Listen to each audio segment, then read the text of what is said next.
Et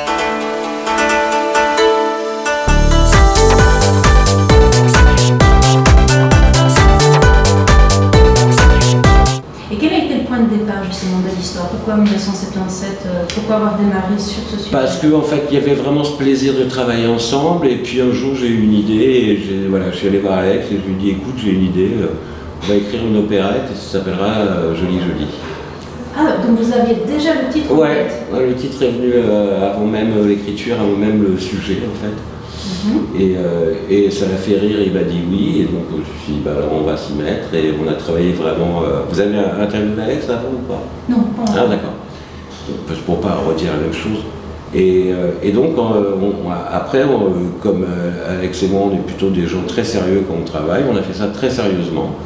C'est-à-dire qu'on a fait ça absolument à l'ancienne, c'est-à-dire qu'il est venu chez moi, il y avait un piano chez moi, moi j'avais l'ordinateur, on a travaillé absolument face à face l'un et l'autre pendant 3 mois. Et on a tout écrit voilà, en même temps, donc évidemment moi je me chargeais plutôt de tout ce qui est le scénario et les dialogues, mais il était là aussi pour donner son avis, et c'est le premier, voilà. Et lui il chargeait de la musique, mais comme je fais un peu de musique, je me suis aussi permis de faire un petit peu de musique. Et ce qui avait très bien avec cette idée de l'opérette, c'est que dans l'écriture d'opérette, il y a des contraintes. Il y a des règles très strictes dans l'écriture d'opérette de la fin du 19e siècle. C'est-à-dire ça doit être en 4 actes, ça doit être d'époque. Il doit y avoir un quiproquo, un retournement de situation, ou un coup de théâtre à la fin de chaque acte, et ça doit terminer bien.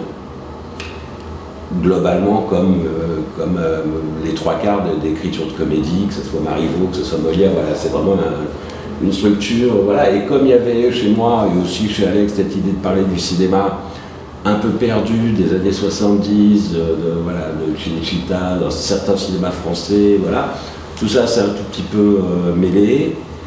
Et l'année 77, en fait, on l'a choisi parce que musicalement c'est une année qui est assez folle, parce que elle démarre vraiment avec la musique hippie californienne. En son sein, en plein milieu, il y a les punks qui arrivent, et à la fin de l'année 77, il y a le disco qui arrive.